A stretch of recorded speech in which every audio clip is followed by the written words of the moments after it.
Hello and welcome back to the BONDCAST. This is episode 2 officially, and officially it's series 1, episode 1. And series 1 is all about Dr. No, released in 1962. Sean Connery at the helm of the cast playing James Bond. Bernard Lee as M. Many supporting characters. I might not get all of their names in here. But today we're going to focus on the plot, people. The plot for this film. So, John Strangways. This is the plot. John Strangways, the station chief of the British Secret Intelligence Service in Jamaica, is murdered along with his secretary Mary by a trio of assassins before his home is ransacked. The intelligence service lose contact with the radio station, and it is handed over to the MI6. Bernard Lee's M sends James Bond to Jamaica. But the question is, why was Strangways in Jamaica in the first place? Well, Strangways was helping the CIA investigate radio jamming of rocket launchers from Cape Canaveral. At the beginning of the film, we see M, just before he dispatches Bond to Jamaica, confiscate Bond's handgun, which is a Beretta handgun, which he used for 10 years, and replaced it with a Walter PPK 7.65mm, a gun that over the years became quite a trademark of Bond. Upon Bond arriving in Jamaica, he accepts a ride from an enemy agent. He overpowers the agent, who kills himself by biting into a cyanide-laced cigarette. He meets those who last saw Strangways, including Professor Dent. At Strangways' home, Bond finds a receipt from Dent and a picture of Strangways and Quarrel, who later becomes an ally of Bond. And this is also our first introduction by Felix Leiter, the CIA agent that everybody comes to know and love over the course of the James Bond franchise. Now, Bond visits Dent, who claims the samples of these rock that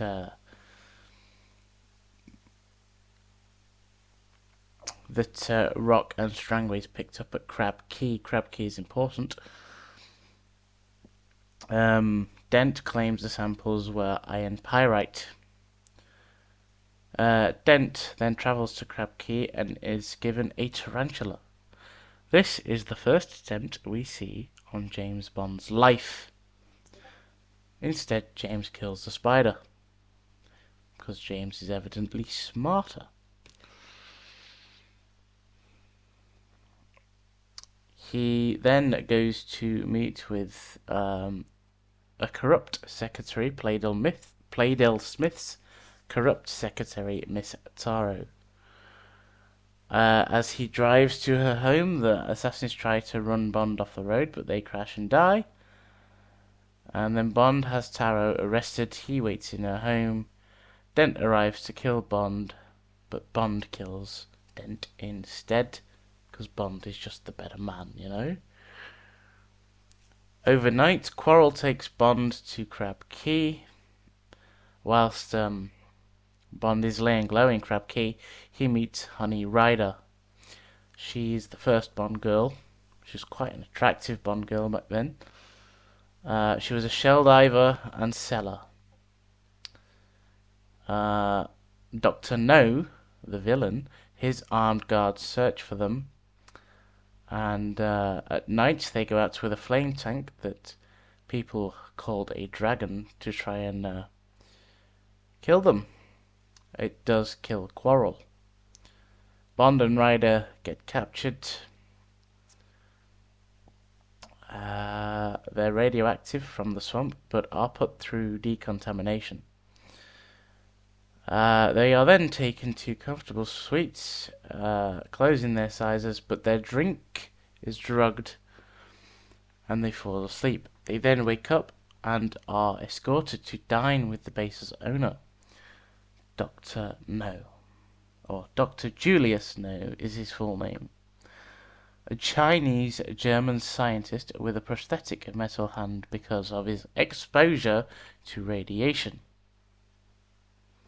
Dr. No and a member of a Chinese Dr. No was a member of a Chinese tongue until he stole $10 million in gold and now works, and this is where we're introduced to Spectre. The very first mention of Spectre. Now I'm going to do a separate episode on the whole history of Spectre. Spectre is woven throughout the Bond series. Now Spectre stands for Special Executive for Counterintelligence. Spectre stands for Special Executive for Counterintelligence, Terrorism, Revenge, and Extortion. The radio jamming, Dr. No was hoping to disrupt a Project Mercury space launch at Cape Canaveral. Bond refuses to join Spectre, naturally. Dr. No has Honey taken away, and Bond is beaten. He escapes through his cell in the air vent, disguises himself as a worker, and then infiltrates the base's control center. Bond then overloads the nuclear pool reactor. As the launch commences, Dr. No fights him but falls into the reactor pool and is boiled to death. As the base's personnel evacuate, Bond frees Ryder before the two escape the island by boat moments before the base is destroyed. Felix finds the pair adrift at sea after their boat has run out of fuel and has them towed to safety by a Royal Navy ship. And quite naturally, Bond, being Bond, as everybody knows these days, starts to make out with Honey and lets go of the tow rope to embrace her, and I shall leave the rest to your imagination. So that's kind of the main plot for this film. We're going to look at maybe over 2 or 3 more episodes here, really get into the deep stuff, but that's the generic plot. We'll look at Felix Leiter, we'll look at Dr. No, we'll look at the characters, and how they, really play into this film. Because this film and this plot especially with Spectre, set up the future and the James Bond that we've got to know today. Over 60 years. We're going to look later down the line at its production. The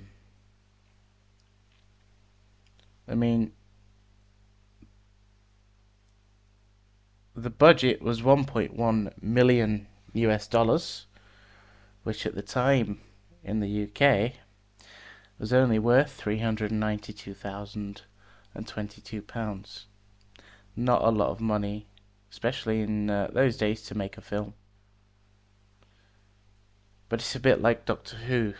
Without that first ever episode, and without that first ever film, these franchises would not have continued to where they are today. So next week we're going to delve deeper into the plot and how it set up everything for what was to come over a 60+ year period. I have been your host Kyle. This has been 007 the BONDCAST. Thank you all for listening. And again, this is only a short episode, but this was just the introduction for Dr. No. And I shall see you all next week on Saturday the 30th for episode 2. Thank you for listening. Enjoy your weekend. Enjoy your week. Goodbye for now.